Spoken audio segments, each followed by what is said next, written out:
Bismillahirrahmanirrahim. Assalamualaikum warahmatullahi wabarakatuh. Hello, my name is Soliaun Satakia. My number ID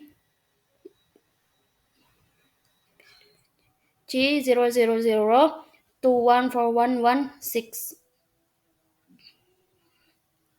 Mm,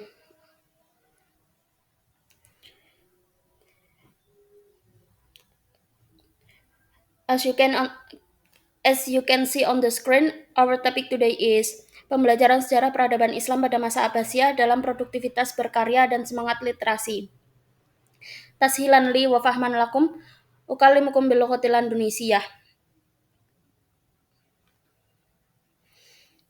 Dinasti Abbasiyah merupakan generasi ketiga dalam peradaban Islam. Pada masa itu, Islam sedang mengalami masa puncak kejayaannya, didukung dengan kota Baghdad sebagai pusat keilmuan. Sejarah berdirinya Abbasiyah. Abbasiyah sendiri berdiri pada tahun 750 Masehi setelah kemerosotan Daulah Umayyah yang berujung runtuhnya daulah tersebut. Pada tahun 747 Masehi, seorang Abbasiyah yaitu Abu Muslim menghasut warga di Khorasan agar memberontak kepada dinasti Umayyah. Lantaran Bani Umayyah tidak memenuhi janji terhadap masyarakat. Pada akhirnya Marwan berhasil digulingkan oleh Abul Abbas As-Saffah. Beliau juga beranggapan bahwa mereka lebih berhak menduduki kekuasaan karena nasab mereka lebih dekat dengan Nabi Shallallahu Alaihi Wasallam. Abbasiyah sendiri diambil dari nama seorang paman Nabi, yaitu Al-Abbas bin Abdul Muttalib bin Hashim. Daulah Abbasiyah sendiri menduduki kekuasaan selama 5 abad atau 500 tahun dari tahun 750 Masehi hingga 1258 Masehi dengan khalifah pertama yaitu Abul Abbas As-Saffah. Masa kejayaan Bani Abbasiyah. Dinasti Abbasiyah sendiri mulai tenar dan menduduki puncak kejayaannya pada masa Khalifah Harun ar-Rasyid 786 hingga 809 Masehi dan putranya Al-Ma'mun. Di antara beberapa bidang yang berkembang pesat pada masa kejayaan Bani Abbasiyah yaitu yang pertama bidang administrasi dan pemerintahan. Pada masa Khalifah Al-Mansur, ibu kota negara dipindahkan dari Hashimiyah menuju kota baru yaitu Baghdad pada tahun 762 Masehi. Di kota ini Al-Mansur juga melaksanakan penertiban kepemerintahannya dan melantik sejumlah personel untuk menduduki jabatan yudikatif dan eksekutif. Dia juga mengangkat Perdana Menteri sebagai koordinator departemen, membentuk lembaga protokol negara, sekretaris negara, Dewan Pengadilan Keluhan, dan Kepolisian Negara. Yang kedua ada bidang perdagangan. Berkembang pusat pula bidang perdagangan Daulah Abbasiyah pada masa Khalifah Al-Mahdi, mulai dari sektor pertanian dan sektor pertambangan, seperti emas, perak, tembaga, dan besi. Yang ketiga ada bidang pendidikan. Pada masa Al-Ma'mun, pendidikan di Abbasiyah berkembang pesat. Didirikannya sekolah-sekolah, perpustakaan, dan toko buku. Pada awal kebangkitan Islam, terdapat dua tingkatan dalam bidang pendidikan, yaitu kutab atau maktab dan masjid, yang dimana inilah merupakan lembaga pendidikan terendah yang di sana terdapat anak-anak yang mengenal dasar-dasar bacaan, hitungan, dan tulisan.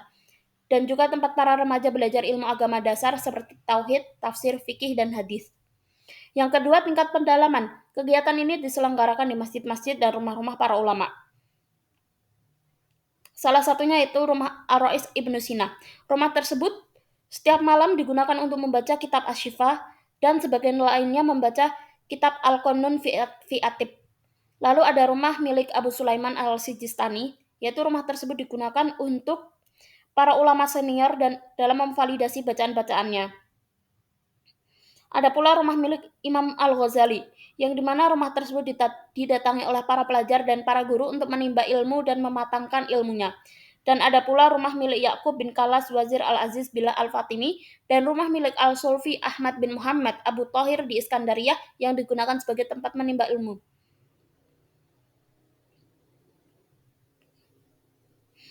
Lembaga ini ditopang dengan adanya pembangunan perpustakaan-perpustakaan dengan serangkaian kegiatan-kegiatan pembelajaran di dalamnya Dan ditopang pula dengan banyaknya kota-kota yang menjadi sarana pusat kegiatan keilmuan, yang biasanya hanya dilaksanakan di istana khalifah, sultan, atau para pembesar yang sering disebut dengan balai pengembangan ilmu. Lalu beliau juga mendirikan toko-toko buku. Kemajuan dalam ilmu pengetahuan tersebut mendorongnya dalam kemunculan toko-toko buku. Di beberapa kota atau negara, dengan adanya toko-toko buku, maka kota atau negara tersebut telah mengalami kemajuan dalam bidang ilmu, pengetahuan, dan pendidikan.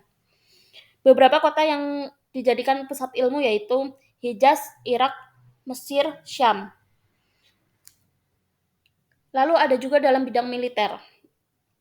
Pada masa Khalifah Al-Mu'tasim, beliau memberikan kesempatan terhadap warga Turki untuk masuk ke dalam kepemerintahannya dan menjadikan mereka tentara.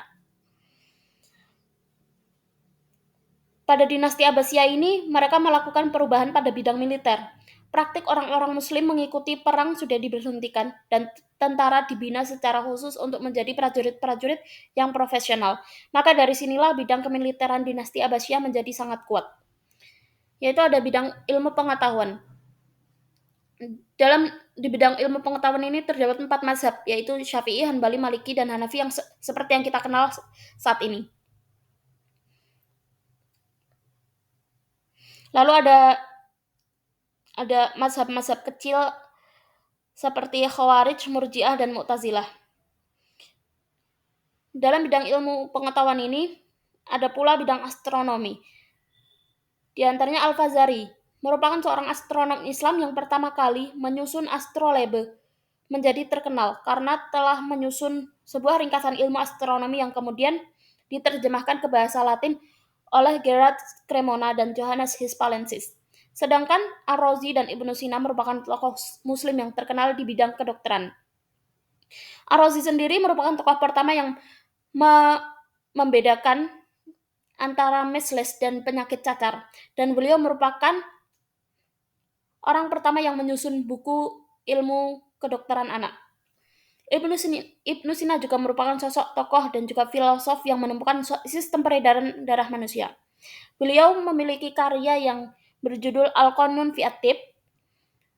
Kemudian Muhammad Ibnu Musa Al-Khawarizmi, yaitu merupakan sosok yang menciptakan rumus aljabar pada ilmu matematika, dan Al-Mas'ud Udi terkenal dalam bidang sejarah dan geografi. Setidaknya pada masa Harun ar-Rasyid, kekayaannya dimanfaatkan untuk keperluan tatanan negara. Didirikannya rumah sakit, pendidikan dokter, dan farmasi. Pada masanya terdapat paling tidak sekitar 800 orang dokter dan 35 rumah sakit.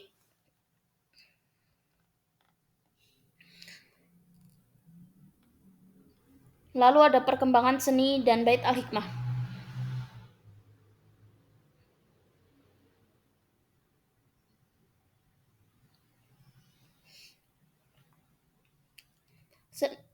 Ada seni kaligrafi. Pada masa Abbasiyah, kaligrafi berkembang pesat dan lahirlah khat milik Ibnu Muqlah, yaitu Al-Aqlam As-Sittah.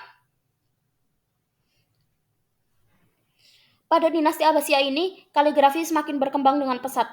Mereka mengembangkan seni kaligrafi dengan membuat gaya-gaya yang baru dan memodifikasi bentuk-bentuk kuno. Karena adanya motivasi dari para khalifah dan perdana menteri dinasti Abbasiyah, sehingga muncullah kaligrafer yang jenius dan berbakat. Di antaranya adalah Ad-Dahhak bin Ajlan pada masa Abul Abbas As-Saffah, Ishaq bin Muhammad pada masa Al-Mansur dan Al-Mahdi. Ibnu Muqlah sendiri merupakan kaligrafer ternama pada masa Abbasiyah. Beliau belajar kaligrafi kepada Al-Ahwal Al-Muharrir. Adapun kaligrafi yang berhasil dikembangkan oleh Ibnu Muqlah terdapat 6 jenis, yaitu Sulus, Naskhi, Muhaqqaq, Riq'ah, Raihani, dan Tauqih. Gaya penulisan ini yang dijadikan sebagai objek khusus dan membuat penemuan yang baru, yaitu tentang rumus geometrikal dalam kaligrafi yang memiliki 3 unsur dasar dalam pembuatan huruf, yaitu titik, huruf alif, dan lingkaran. Selanjutnya, kaligrafer ternama lainnya adalah Ibnu Bawab. Beliau merupakan seorang murid dari Muhammad bin Al-Simsimani dan Muhammad bin Asad, yang dimana keduanya merupakan murid dari Ibnu Muqlah. Sama halnya dengan Ibnu Muqlah, beliau juga mengembangkan ilmu kaligrafi yang telah dirintis oleh Ibnu Muqlah melalui 2 gurunya. dan beliau terkenal dengan kaligrafi Al-Mansub Al-Fa'id yang yaitu huruf bersandar dengan indah. Dan beliau memfokuskan pada perbaikan khot muhaqqaq dan naskhi.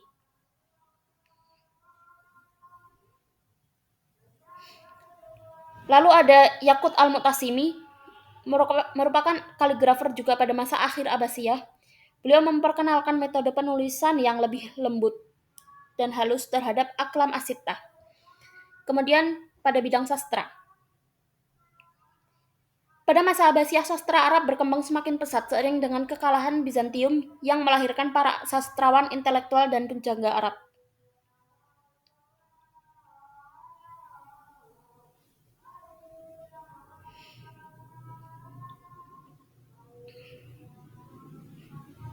Sastra berkembang dengan pesat karena adanya pengaruh orang asing seperti Yunani, Suriah, India, Persia, dan Yahudi. Gerakan intelektual ini ditandai dengan adanya proyek penerjemahan karya-karya bahasa asing ke bahasa Arab. Peradaban Persia inilah yang mempengaruhi Abbasiyah dalam bidang sastra Arab. Gaya Abbasiyah dari seni dekor, tekstil, benda-benda antik, dan logam dan keramik serta kayu telah meluas di negara-negara Islam pada waktu itu hingga ke Mesir, Iran, dan Afrika. Perkembangan intelektual milik Bani Abbasiyah juga dapat dilihat dari terbentuknya jaringan keilmuan yang kuat, terutama yang berhubungan dengan Al-Quran dan Hadis. Adapun dampak dari temuan sastra Arab, yaitu berdirinya Baitul Hikmah dan Darul Hikmah yang merupakan pusat kebudayaan Islam pada masa dinasti Abbasiyah. Baitul Hikmah sendiri merupakan lanjutan dari Institut Jundi Sapur Akademik di masa Imperium Sasania, Persia, yang didirikan oleh Harun ar-Rasyid. Perpustakaan ini dilengkapi dengan karya-karya yang disusun oleh Al-Ma'mun. Di perpustakaan ini juga menyimpan karya ilmiah dalam bidang agama dan terus bertahan hingga penyerbuan kaum Mongol. Para ilmuwan dan sastrawan juga sering mengunjungi dan perpustakaan ini sehingga menghasilkan pengaruh yang besar dalam kemajuan aktivitas ilmiah pada masa dinasti Abbasiyah. Sehingga seperti halnya dalam penyebaran di antara umat Islam dan non-Islam, dan pada perkembangan kedepannya, para ilmuwan Islam mengembangkan ilmu-ilmu yang diterjemahkan dan mendapatkan ilmu-ilmu baru. Selanjutnya yaitu perkembangan dari seni musik, tari, dan suara. Persia sendiri berjasa dalam menyumbangkan pengaruh besar terhadap musik Arab. Munculnya pengarang teori Muslim terkenal dari kalangan Islam. Persia pada masa Abbasiyah, para khalifah dan pejabat menaruh perhatian yang begitu besar terhadap musik, sehingga banyak didirikannya sekolah musik di berbagai kota. Di antaranya terdapat sekolah musik yang paling terkenal, paling sempurna, dan teorinya sangat dikagumi oleh dunia barat, yaitu sekolah yang didirikan oleh Said ad-Din Mumi. Pada masa tersebut juga muncul pengarang teori musik yang tersohor di antaranya Yunus bin Sulaiman Al-Kitab, Halil bin Ahmad yang mengarang buku-buku teori musik mengenai not dan irama, lalu ada Yahya bin Abi Mansur Al-Mausuli. Lalu untuk seni tari sendiri, pada masa ini sering mendapatkan pro dan kontra, akan tetapi tetap berkembang pada masa tersebut. Salah satu tokohnya yaitu Al-Farabi, yaitu tokoh Islam yang menyusun kitab ilmu seni tari dengan kitabnya yang berjudul Kitab Ar-Raqs wa Al-Zafin. Lalu kemudian ada perkembangan Baitul Hikmah. Baitul Hikmah ini dikembangkan oleh Khalifah Al-Ma'mun pada tahun 830 Masehi di kota Baghdad sebagai pusat pembelajaran dunia pada masa tersebut. Sebetulnya Baitul Hikmah sudah didirikan oleh Khalifah Harun ar-Rasyid yang kemudian diperluas dan dikembangkan oleh Khalifah Al-Ma'mun.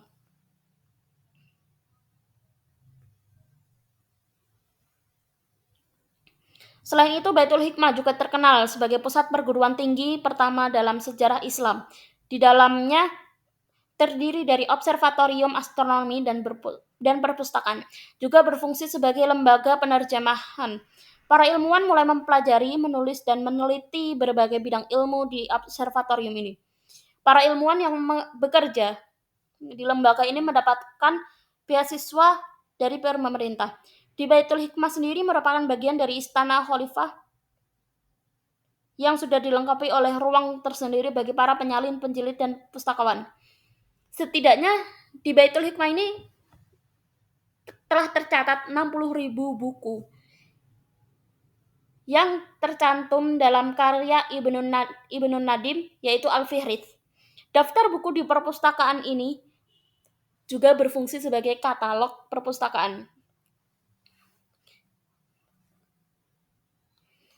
Karena minat keilmuan yang dimiliki Khalifah Abbasiyah tidak terpatok pada bidang-bidang agama saja, alhasil buku-buku yang terdapat di dalamnya sudah mencakup dari berbagai bidang ilmu.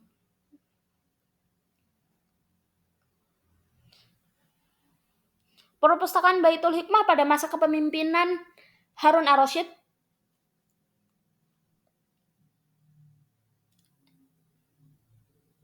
dipimpin oleh seorang kepala dan dibantu beberapa staf. Harun ar-Rasyid sendiri mengangkat Yuhanna bin Masuyah untuk mengembangkan koleksi dan dalam menerjemahkan buku-buku dengan dibantu oleh beberapa staf. Kegiatan penerjemah ini sangat penting di Baitul Hikmah sehingga pada masa Khalifah Al-Ma'mun kegiatan ini masih terus berlanjut. Ada pula salah satu orang yaitu bernama Salem atau bisa disebut Salman, merupakan salah seorang pustakawan Baitul Hikmah yang tercatat pada masa Khalifah Al-Ma'mun. Salman sendiri dikenal sebagai sosok yang memiliki minat besar pada keilmuan. Tugas yang diemban Salman pada saat itu adalah sebagai kepala perpustakaan, yaitu mengumpulkan dan menerjemahkan buku terhadap buku-buku. Beliau juga dibantu oleh salah satu rekannya yaitu bernama Sahal ibnu Harun. Sahal merupakan sosok berkebangsaan Persia dan merupakan pustakawan Baitul Hikmah yang paling tersohor dikarenakan sikapnya yang budi pekerti, kemampuan sebagai penyair dan pembicara, kebijaksanaannya dan kelembutan dan pengetahuan mengenai buku.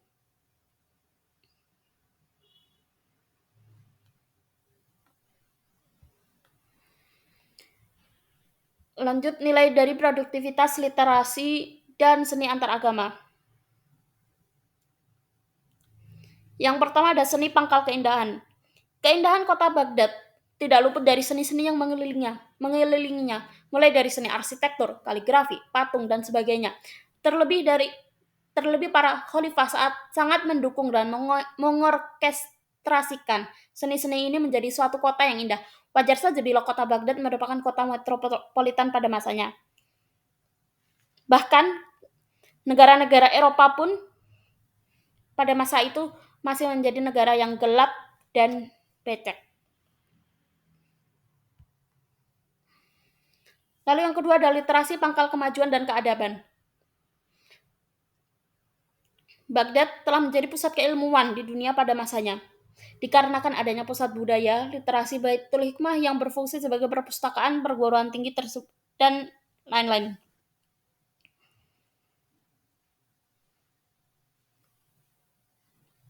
Baitul Hikmah sendiri juga berfungsi sebagai biro penerjemahan, perpustakaan, dan lembaga tinggi pendidikan Islam. Pada saat itu, Baitul Hikmah merupakan satu-satunya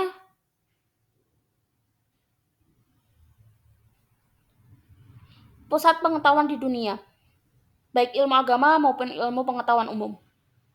Di mana kemudian hari, ilmu pengetahuan yang berasal dari Baitul Hikmah terus berkembang menjadi sains dan teknologi modern yang pada akhirnya dikembangkan oleh dunia barat. Yang pada akhirnya sains dan teknologi modern itu digunakan di berbagai negara saat ini.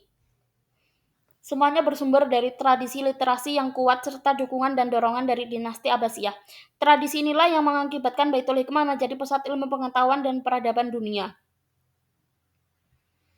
Lalu yang ketiga ada toleransi, pangkal keharmonisan.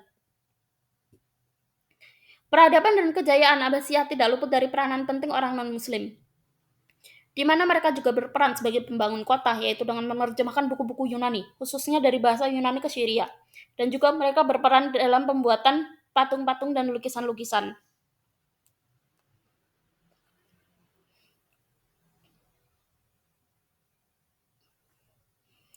Adanya keterlibatan inilah menunjukkan bahwa Khalifah Bani Abbasiyah memberikan kebebasan kepada semua umat. Kesimpulan, berdasarkan uraian di atas, dapat disimpulkan menjadi renungan dan semangat juang bagi para kaum muslimin pada masa kini. Dan tidak lupa kontribusi yang besar dari para Khalifah Abbasiyah yang telah membangun peradaban Islam hingga puncak kejayaannya dan menjadi sejarah umat muslim. Sekian dari saya. Billahi taufiq wal hidayah. Wassalamualaikum warahmatullahi wabarakatuh.